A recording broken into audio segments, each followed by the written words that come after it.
कुछ दिन पहले सशस्त्र सीमा बल ने एक अलर्ट जारी किया था कि जो नेपाल है वो वेस्ट चंपारण जिले के बाद जो एक भूमि है जिस पर भारत और नेपाल दोनों ही अपना अपना दावा करते हैं, लेकिन दोनों ही देशों के लोग वहाँ पर आ जा सकते हैं बड़े आराम से और किसी भी देश के लोगों को कोई दिक्कत नहीं होती। इसलिए ज़्यादा कोई विवाद नहीं होता वहाँ पर।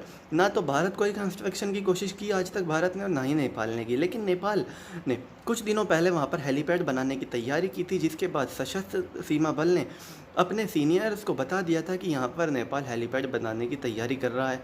जिसके बाद भारत ने भी लगभग तैयारी कर ली थी रोकने की, लेकिन बाढ़ की आड़ में नेपाल ने इतनी जल्दी काम किया कि जैसे ही बाढ़ का पानी गया तो वहाँ पर एक गोल सीमेंट की पट्टी देखी जा सकती है, जो कि यकीनन हेलीपैड का निर्माण है।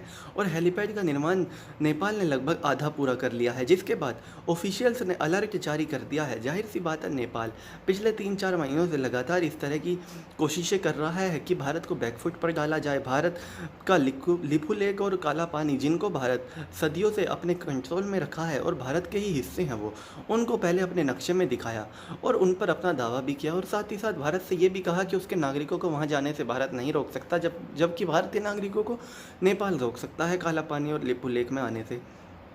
इसके अलावा इतिहास में पहली बार काला पानी और लिपू लेक के पास नेपाल ने अपनी आर्मी भी तैनात की। और चीन के कहने पर नेपाल लगातार भारत के साथ विवाद को बढ़ा रहा है।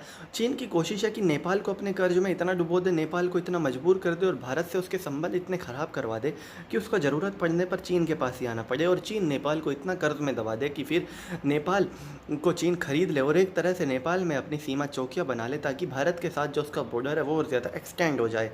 और चीन की यही कोशिशें हैं। और चीन का जो सबसे बड़ा मोहरा है वो है इस वक्त नेपाल के प्रधानमंत्री केपी शर्मा ओली, जो लगातार चीन के इशारों पे काम कर रहे हैं। केपी शर्मा ओली ये बात भूल गए कि नेपाल के जो लोग हैं वो भारतीय सेना को अपनी सेना मानते हैं और भारतीय सेना में आते हैं, और उनको वही सम्मान मिलता है जो भारत के लोगों को भारतीय सेना में। बड़ी मात्रा में नेपाल के लोग भारत में नौकरी करते हैं, चाहे प्राइवेट सेक्टर हो चाहे गवर्नमेंट सेक्टर।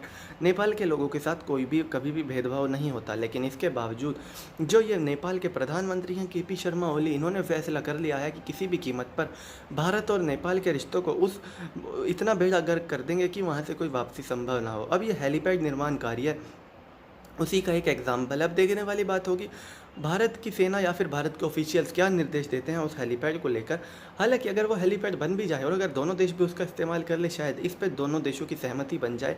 लेकिन जिस तरह से नेपाल एक तरफा काफ़ी दिनों से कार्रवाई कर रहा है, वो दिन दूर नहीं जब भारत सरकार को मजबूर होना पड़ेगा नेपाल के खिलाफ एक्शन लेने के लिए। तो चलिए दोस्तों, मैं राहुल चौधरी, फिलहाल इस वीडियो के लिए इतना ही। आगे भी इसी तरह की देश दुनिया, बॉलीवुड और खेल की तमाम खबरों के लिए बने रहिए मेरे साथ। जय माता दी।